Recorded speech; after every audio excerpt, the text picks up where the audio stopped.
नमस्कार, स्वागत है आप सबका दिन भर की तमाम बड़ी और अहम खबरों के साथ। मैं हूं कवीन सचान। शुरुआत हेडलाइन से।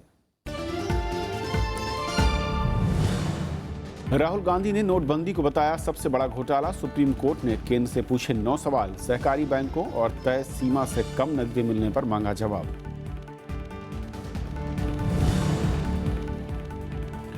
घूस लेने के आरोप में पूर्व वायुसेना प्रमुख एसपी त्यागी गिरफ्तार।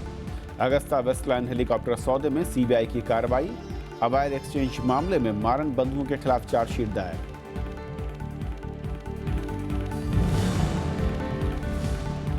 गेहूं पर आयात शुल्क खत्म करने का राज्यसभा में विरोध। विपक्ष का विदेशी कंपनियों को फायदा पहुंचाने का आरोप। घरेलू कीमतों का हवाला देकर सरकार ने किया बचाव।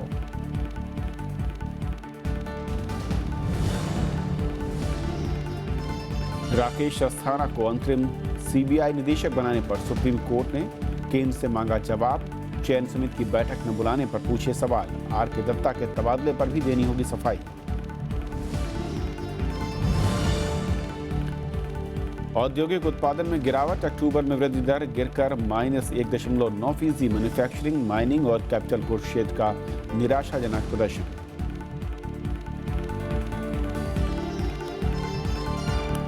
और आइए देखते हैं पहली खबर।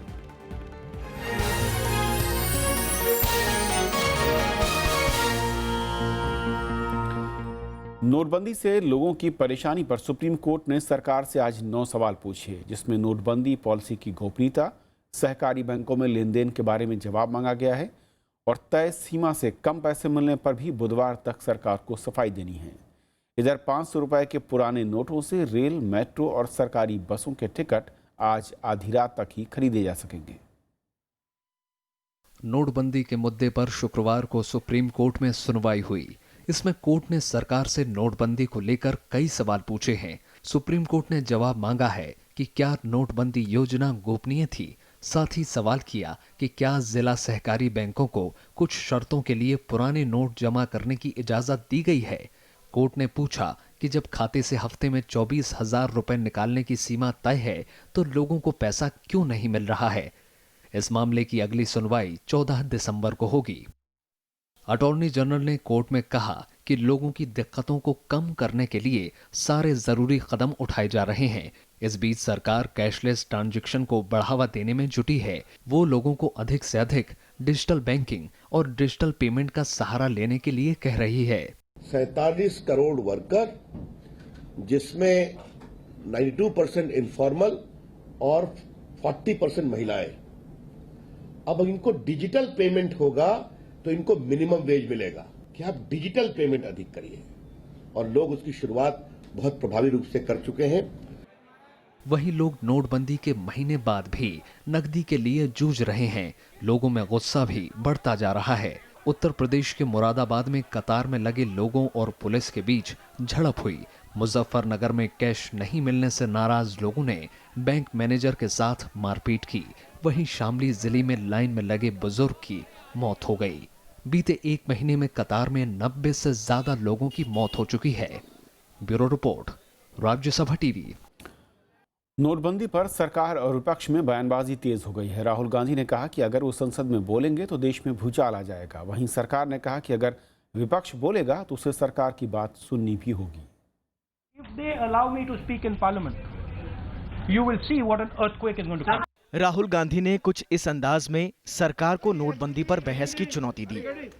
उन्होंने आरोप लगाया कि ये नरेंद्र मोदी सरकार का सबसे बड़ा घोटाला है। राहुल ने कहा कि वो संसद में बोलना चाहते हैं, लेकिन सरकार बाधा डाल रही है। डिमोनेटाइजेशन क्या है, किसको इससे फायदा मिला, किसकी मदद हो रही है, किसका नुकसान हो रहा है और ये क्यों किया गया है, ये मैं आपको बता रहा हूं। हिंदुस्तान का हिस्ट्री का सबसे बड़ा स्कैम है। पूरा का पूरा मैं अंदर बोलूंगा, मोदी जी बैठ नहीं पाएंगे।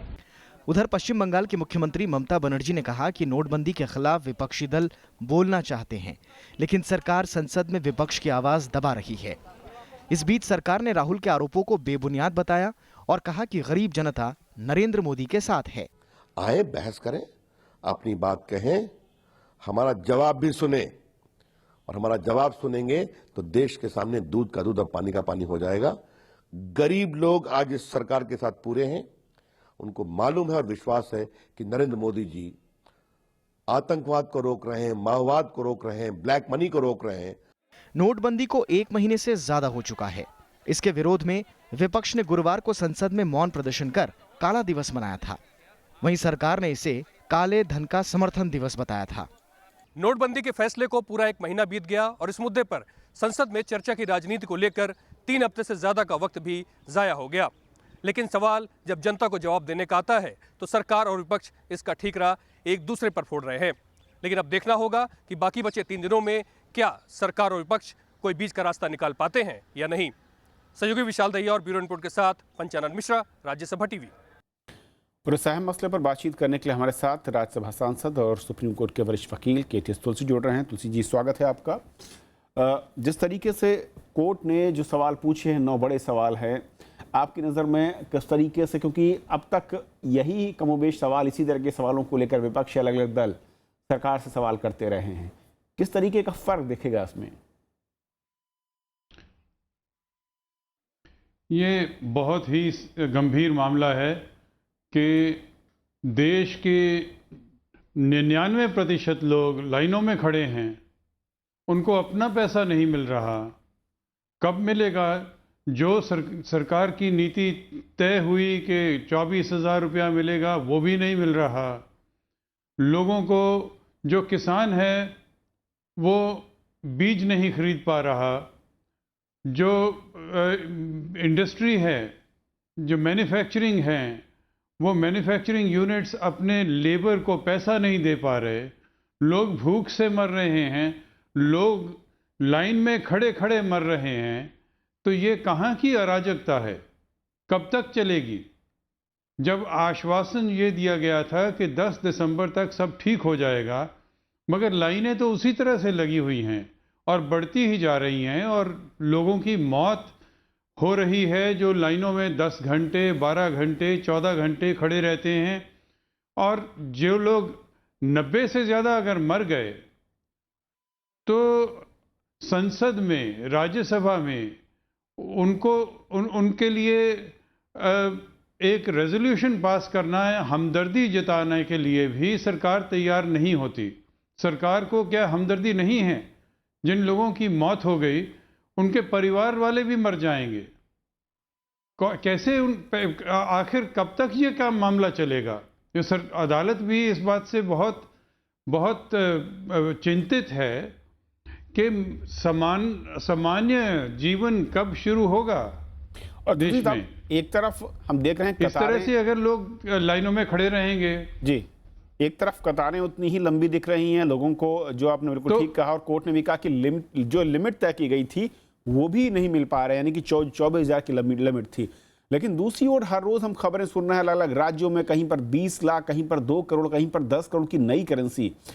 ये किस तरीके का सिस्टम है और सिस्टम का वो कौन सा बड़ा होल है जहां से आम आदमी तो कतार में है, लेकिन बड़े लोग यानी कुछ चुनिंदा लोगों तक इतनी बड़ी संख्या में नई करेंसी मिल जा रही है? आम आदमी को 2 नोट नहीं मिल रहे 2000 के, और लोग करोड़ों रुपया इकट्ठा कर लिया है नई करेंसी का। ये समझ में नहीं आती आखिर सरकार ने मैनेज क्या किया है। कोई तैयारी करके ये अगर नोटबंदी की होती तो ये नहीं होता। बाकी देशों में जब चेंज ओवर हुआ है तो 6 महीने का टाइम दिया जाता है कि 6 महीने में ये नोट चला जाएगा, वो आ जाएगा। अभी तो कुछ भी पर्पस सर्व नहीं हो रहा है। सरकार को इतना भी नहीं मालूम था कि जो काला धन है वो कैश में नहीं इकट्ठा होता, अब सारे का सारा वापस आ गया बैंकों में। तो किस काम के लिए ये सारे देश को एक बिल्कुल सर के बल खड़ा कर दिया है। और तुलसी साहब, वहीं दूसरी ओर जिन आम लोगों को उम्मीद थी कि संसद में चर्चा होगी तो शायद कुछ राहत की बातें या कुछ रियायतें और सामने आए चर्चा के दरमियान, अगर बहस अच्छी होगी, लेकिन वो भी मुमकिन नहीं हुआ। पूरा का पूरा सत्र में अगर कहा जाए जिस तरीके से है, और अब महज एक आखिरी हफ्ता जो बचा हुआ है, क्या ये माना जाए कि बहुत जिस तरीके से गंभीरता दिखनी चाहिए थी वो गंभीरता नहीं दिख रही सदनों के अंदर इस मसले को लेकर, या फिर राजनीति सड़क की अब संसद के अंदर दिख रही है? नहीं, मगर मैं राज्यसभा में जो देखता हूँ जी। मेरे को तो ये लगता है कि मुद्दा यही है कि जिन लोगों की मौत हो गई लाइन में खड़े खड़े, उन लोगों के लिए हमदर्दी का रेजोल्यूशन भी सरकार पास करने को तैयार नहीं है। जैसे ही विपक्ष के नेता इस बात को लेकर ये कहते हैं कि सदन में एक रेजोल्यूशन होना चाहिए हमदर्दी का, उसी वक्त सरकार के सारे ट्रेजरी बेंचेस खड़े हो जाते हैं और ऑब्स्ट्रक्ट करते हैं कि ये बिल्कुल नहीं चल सकता। उसी लिए फिर आपस में जब नारेबाजी होती है और सदन जो है वो एडजर्न हो जाता है। क्या हमदर्दी इतनी बुरी चीज़ है कि सरकार नहीं होना देना चाहती? आखिर हम सच को क्यों छुपाने की कोशिश करते हैं? लोगों की मौत हो गई, कम से कम हमदर्दी तो शो हो, उनको कुछ ना कुछ राहत तो मिले, कोई इंक्वायरी तो हो उसके बारे में। तो ये मेरे को समझ नहीं आती कि हमारे राज्यसभा में क्यों चलने नहीं देते हैं कि कम से कम हमदर्दी का रेजोल्यूशन के ऊपर तो डिबेट हो जाती, वो भी डिबेट नहीं हो पा रही। बहुत दुर्भाग्यपूर्ण है कि उस पर भी डिबेट नहीं हो पा रही। बहुत शुक्रिया तुलसी साहब इस मसले पर हमारे साथ जुड़ने के लिए आपका। उधर संसद के दोनों ही सदनों में आज भी नोटबंदी को लेकर लगातार अवरोध रहा। राज्यसभा में विपक्ष की नोटबंदी के चलते जिन लोगों की मौत हुई उनको श्रद्धांजलि देने की मांग हुई। वहीं लोकसभा में नोटबंदी को लेकर गतिरोध रहा, जिसके बाद सदन की कार्रवाई बुधवार तक के लिए स्थगित कर दी गई। राज्यसभा में शुक्रवार को भी नोटबंदी का मुद्दा उठा।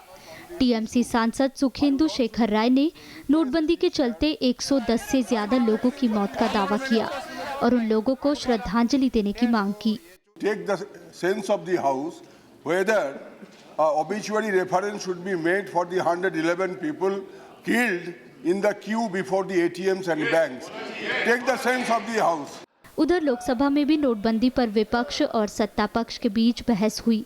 सरकार ने संसद में कामकाज में व्यवधान पर राष्ट्रपति प्रणब मुखर्जी की तल्ख टिप्पणी का हवाला देते हुए विपक्ष से माफी की मांग की। अवरोध के कारण लोकसभा में प्रश्नकाल नहीं चल सका। वहीं कांग्रेस के नेता मल्लिकार्जुन खड़गे ने कहा कि वो चर्चा के लिए तैयार हैं। महामहिम राष्ट्रपति जी को भी कहना पड़ा, ये तरीका नहीं है। जब मेजॉरिटी सदन में भाग लेना चाहती है, ये सारे लोग कांग्रेस, कम्युनिस्ट, तृणमूल वो डिस्ट्रप्शन कर रहे हैं। इनको देश के जनता से माफी मांगना चाहिए। This demonetization issue and its repercussions, उससे जो लोगों को तकलीफ हो रही है, लोग जो परेशान हैं, उसके बारे में हम चर्चा के लिए तैयार हैं। अभी होना, इसी वक्त होना। अवरोध के चलते सदन की कार्यवाही कई बार बाधित हुई। आखिर में सदन की कार्यवाही 14 दिसंबर तक के लिए स्थगित कर दी गई।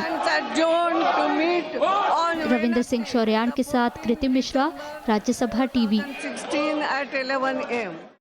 और ये थी हमारी पहली खबर।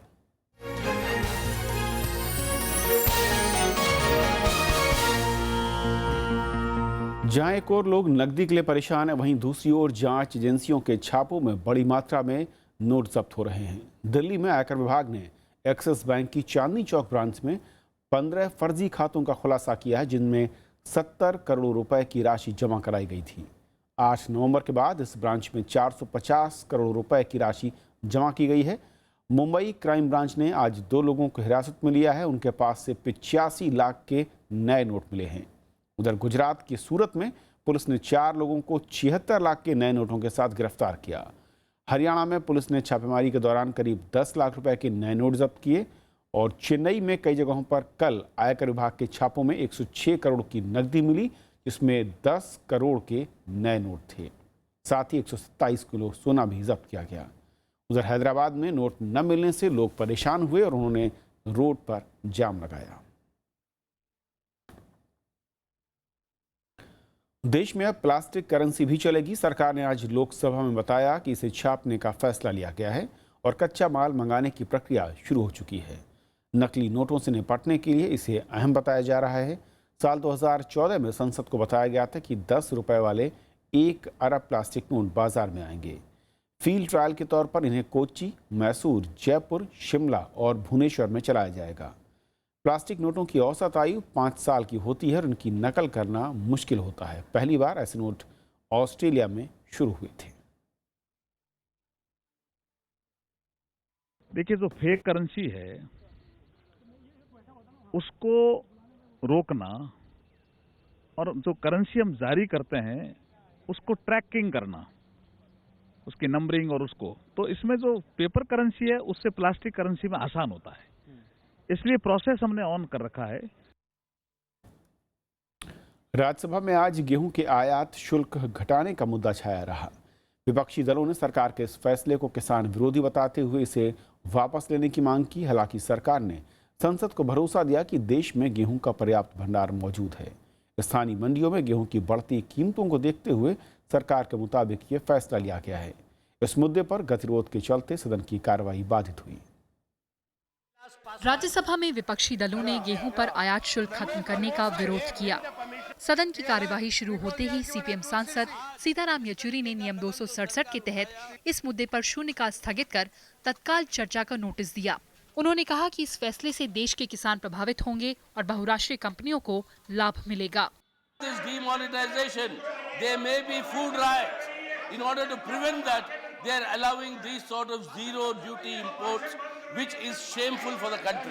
लेफ्ट के साथ ही Congress, Samajwadi party, BSP, JDU समेत कई दलों ने सरकार से तत्काल ये फैसला वापस लेने की मांग की। You have reduced the import duty to zero. The farmer has no cash for pesticides. The farmer has no cash for fertilizer, and you are telling the farmer, forget you, I am going to import the wheat. ये गंभीर मामला है, इसको वापस करिए और कोई ऐसा संकट नहीं है। अभी संकट जो आप खुद ही कह रहे हैं कि सरकार को इस मामले में किसानों का मामला है, क्यों बाहर के किसान को आप बाहर का वीट लाना चाहते हैं? जो भारत के किसान हैं उनका कोई खरीदने वाला नहीं होगा और ये सरकार किसानों की बात करती है और किसान की हालत ये है कि नोटबंदी की वजह से वो कोई सामान खरीद नहीं पा रहा है, न बीज खरीद पा रहा है, न खाद खरीद पा रहा है। हालांकि उपसभापति ने सीताराम येचुरी का नोटिस खारिज कर दिया। I will explain the delicate difference. Number one, I did not allow the motion to be moved. That is what I said.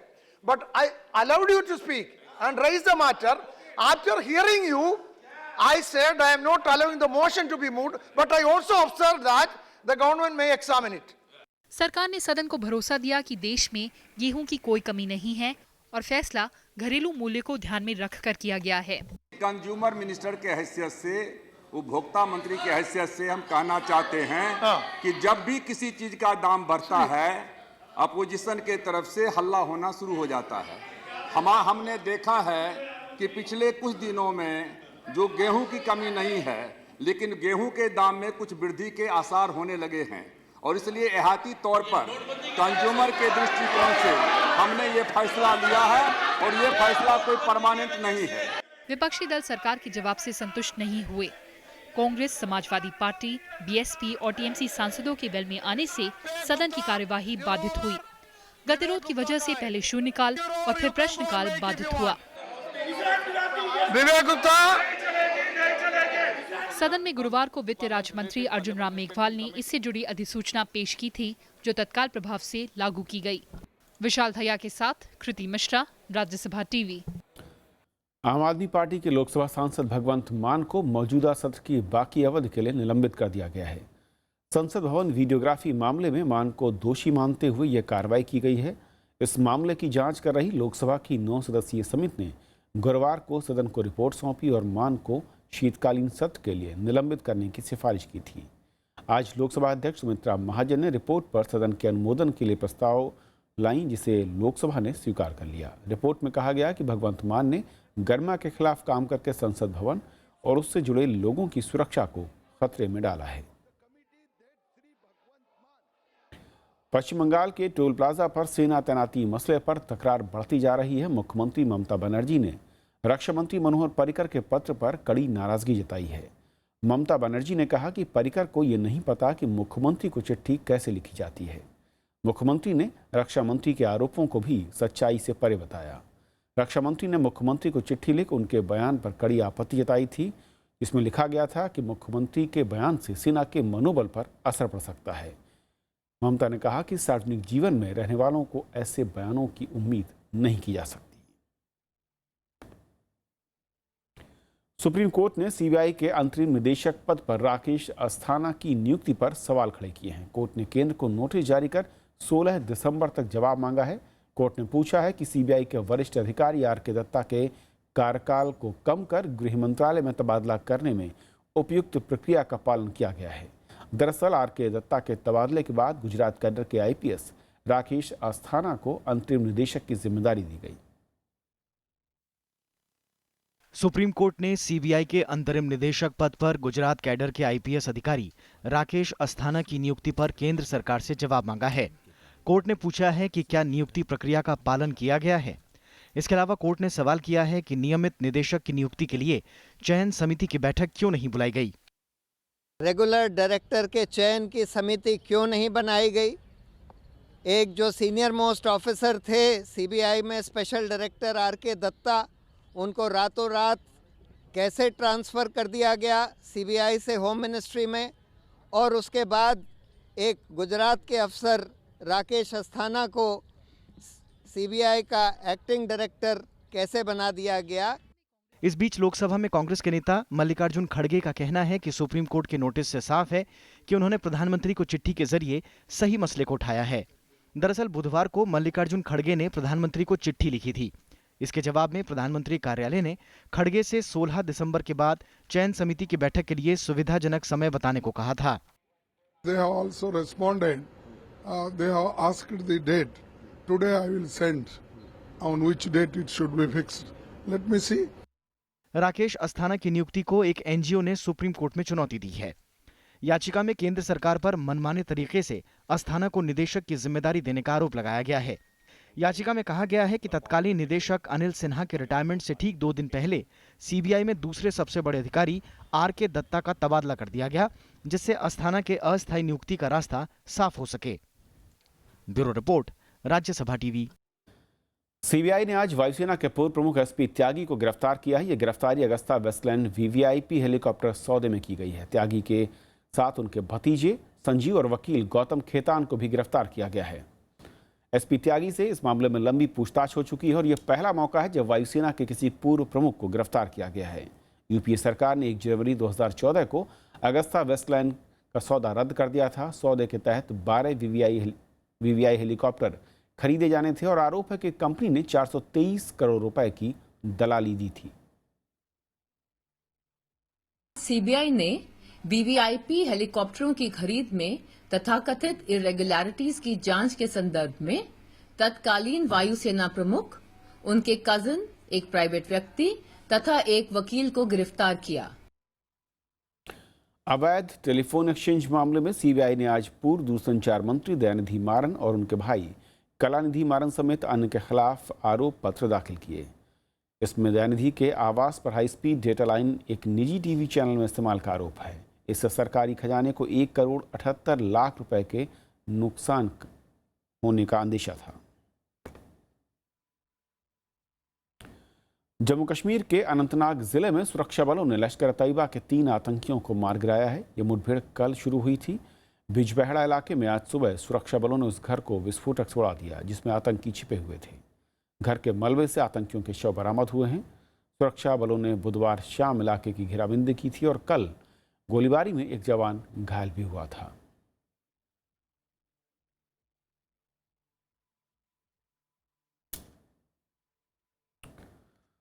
दक्षिण कोरिया की संसद ने राष्ट्रपति पार्क गुनहे के खिलाफ महाभियोग प्रस्ताव मंजूर कर लिया है। अब उनके सभी अधिकार प्रधानमंत्री को मिल जाएंगे। महाभियोग का प्रस्ताव संवैधानिक कोर्ट में जाएगा और वहां से मंजूरी मिलने के बाद पार्क गुन को राष्ट्रपति पद छोड़ना होगा। राष्ट्रपति पर अपनी एक दोस्त चोई सुनसिल को फायदा पहुंचाने का आरोप है। महाभियोग प्रस्ताव में राष्ट्रपति पर सत्ता के दुरुपयोग से लेकर घूसखोरी के आरोप हैं। पार्क गुन की दोस्त के खिलाफ आरोपों की जांच करने वाली एजेंसी ने राष्ट्रपति को भी संदिग्ध माना है और इसके बाद हजारों नागरिकों ने राष्ट्रपति का इस्तीफा मांगते हुए प्रदर्शन किया था।